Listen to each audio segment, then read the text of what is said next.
And I think that this is a really good question that you have a very solid answer on. And it kind of brings in the physical therapy side of things. But when we've talked about how critical the snatch and clean and jerk technique is and how easy for just one little thing to go wrong and you miss the lift.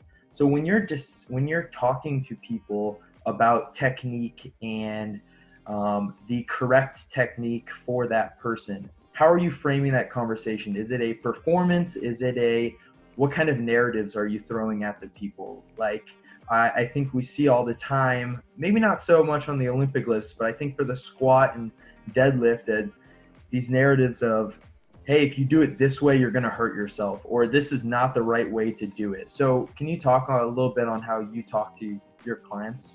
Are these injured clients or just anybody? Let's just say anyone. Okay. Yeah. Luckily, the positions that we all look at and say, oh, that's pretty good. Like a back that's relatively straight. Like if you ask most people, they would say, yeah, that's a fine looking spinal position to lift weights. Or a knee that's over the foot or something like that. Or like in line with the middle of the foot. Not some exaggerated amount of valgus. These positions, these middle ground positions that are relatively quote unquote nebulous and neutral are also positions that just happen to be the ones that we can produce force in. So like, I just spin things from a performance perspective, period. You know, I say having one knee that's 6 inches inside of your foot, if I just think of it from a physics standpoint, if I put your knee over your foot, you can actually push into the floor. If you walk up to your snatch and you deliberately go into maximal spinal flexion, you're probably not going to be able to perform the task as well as you could if a position was a little bit more organized or something that would resemble what we would consider a snatch. So like, I don't even have to go to the injury route because it can just be a performance conversation. Yeah. You can actually lift however you want to lift. But there's going to be a certain economy of movement that will emerge as probably increasing your likelihood of performing the task or getting the job done versus others. So I really don't see a need to go into the fear-mongering realm because it all kind of averages out to the same thing anyway. I don't really coach the positions of the movement any differently than I did 10 or 15 years ago.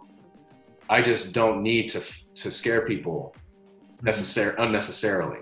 Now, with that said, if a particular position is the one that is consistently sensitizing, is consistently what they're coming to see me for, then by all means intervene on movement. Like that's just common sense. If you lift a weight over your head and you really extend your spine, and then you point to the hinge where you're extending your spine from, and you say it pinches right there. It pinches every time I go over my head. And then you do it in front of, like, okay, do your lift, and you do it, and you recreate the pain, and then I change your position. I take you from extension to just less extension. You're probably still extended, and you're like, oh, well, that feels better. I say, okay, well, let's just roll with that for a while and see if let those tissues chill out. And then you can go back to lifting however the hell you want, because the expectation will be that we'll probably be a little bit more appropriate with our progression of load next time. So maybe it was just too much too soon. Sometimes you kill 2 birds with 1 stone. You alter their position. Not only does it desensitize their symptoms, but it's also a better leveraged position for force production. So you can just say, well, this is probably going to help you more long-term anyway, just from a performance perspective. But I think the pendulum, in the 90s, it swung way, in early 2000s, don't round your back, don't let your knees go over your toes, heels, all these things. Now I see it almost starting to swing the other direction where, now biomechanics doesn't matter. But I think there is a middle ground where biomechanics do matter. Again, walk up to your max snatch and go on your tiptoes and try to lift it with a rounded back. It's not going to go very far. No.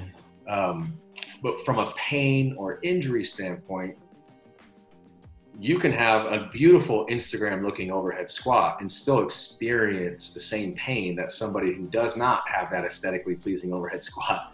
So in that respect, I usually see pain and injury as more of a workload related issue.